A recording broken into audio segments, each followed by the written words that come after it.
Hello everyone. तो एक बार फिर से आप सभी का स्वागत है मेरे यूट्यूब चैनल पे।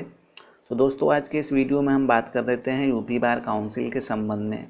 तो यूपी बार काउंसिल के संबंध में बहुत सारे वीडियोस मैं इस चैनल पे अपलोड किया हूँ, वहाँ पर आप लोग जाकर देख रहे होंगे।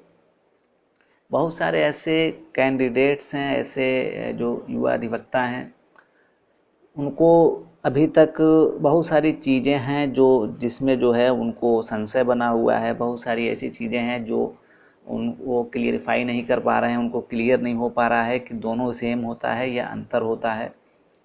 तो उनको लगता है कि जो आवेदन संख्या उनको बताई गई है वही उनका रजिस्ट्रेशन नंबर है।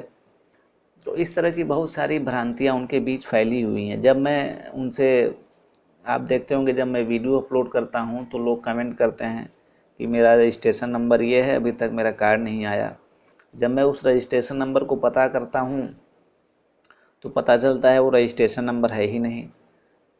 तो सबसे पहले बात आपको मैं ये बता दूं कि जब आप यूपी बार काउंसिल में एडवोकेट रजिस्ट्रेशन कराने जाते हैं तो जब फॉर्म भरते हैं, फॉर्म भर के जमा करते हैं जब स्टेट बार काउंसिल के ऑफिस में, तब आपको एक जो है स्लिप मिलती है जिस पर आपका नाम लिखा रहता है, पूरा एड्रेस रहता है, आपने कौन कौन से डॉक्यूमेंट्स उस फॉर्म के साथ लगाए थे वो लिखा रहता है, और साथ ही साथ आपके उस जो छोटी सी एक स्लिप आपको दी जाती है उस पर एप्लीकेशन नंबर लिखा रहता है, यानी आवेदन संख्या लिखा रहता है।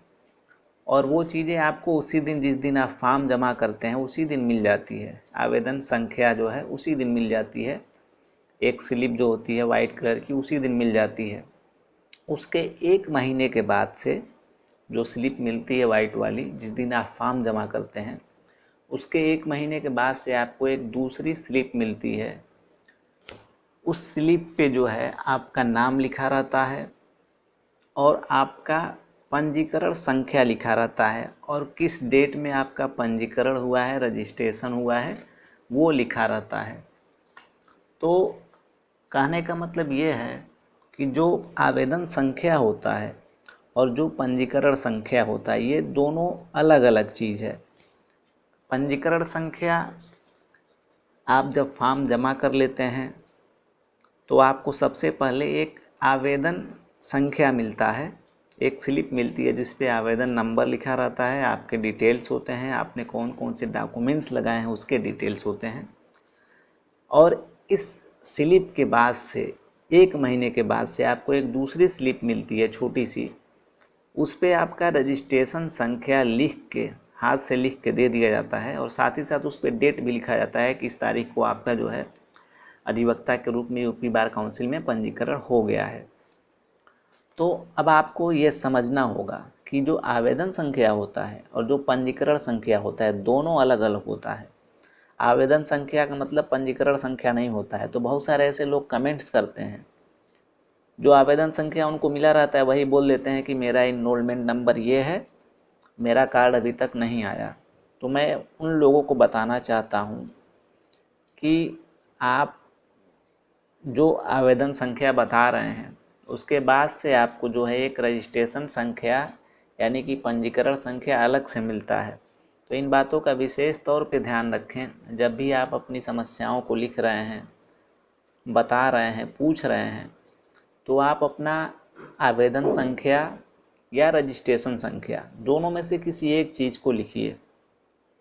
अगर आप आवेदन संख्या को रजिस्ट्रेशन संख्या के रूप में लिख रहे हैं तो आपकी जो भी क्वेश्चन होंगे उस क्वेश्चन का उत्तर नहीं मिल सकता है। तो इसलिए इस बात का विशेष तौर पे ध्यान रखें कि आवेदन संख्या अगर आपको मिला है तो आवेदन संख्या लिखें, ईयर लिखें, नाम लिखें अपना, आपकी जो भी समस्या है उसको लिखें। उसके बाद से अपना ईमेल आईडी नीचे लिखते कमेंट बॉक्स में। अगर इतनी चीज़ें आप लिख देंगे तो मैं आपके कमेंट्स को, हर एक कमेंट्स को पढ़ता हूँ। लेकिन बहुत सारे ऐसे कमेंट्स होते हैं जो होते हैं अधूरी होते हैं, मतलब उसमें जो है आप जो अपनी बातें कहना चाहते हैं वो बातें पूरी नहीं होती हैं, आधे अधूरे कमेंट्स होते हैं। इसलिए मैं उन कमेंट्स का रिप्लाई नहीं देता हूँ। आप एप्लीकेशन जो है आवेदन संख्या की को रजिस्ट्रेशन नंबर बताने लगते हैं, रजिस्ट्रेशन नंबर को आवेदन नंबर बताने लगते हैं। तो इस बात का विशेष तौर पे ध्यान रखें। आप जो भी क्वेश्चन पूछ रहे हैं, जो भी आप अपनी समस्याओं को रख रहे हैं, समस्याएं ऐसी भाषा में होनी चाहिए जो मुझे समझ में आए।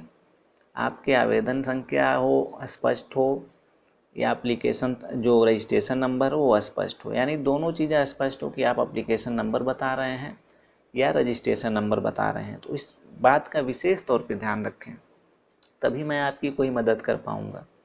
तो इसलिए इस बात को ध्यान में रखिएगा कि जो एप्लीकेशन नंबर होता है यानी कि जो आवेदन संख्या होता है, और जो रजिस्ट्रेशन नंबर होता है यानी कि जो पंजीकरण संख्या होता है, ये दोनों अलग अलग चीज़ें हैं। तो अपनी जो भी समस्याओं को अगर आप पूछ रहे हैं तो इन दोनों चीज़ों को आप ध्यान में रख के पूछा करिए। या तो अपना एप्लीकेशन नंबर बताइए या तो अपना पंजीकरण संख्या बताइए।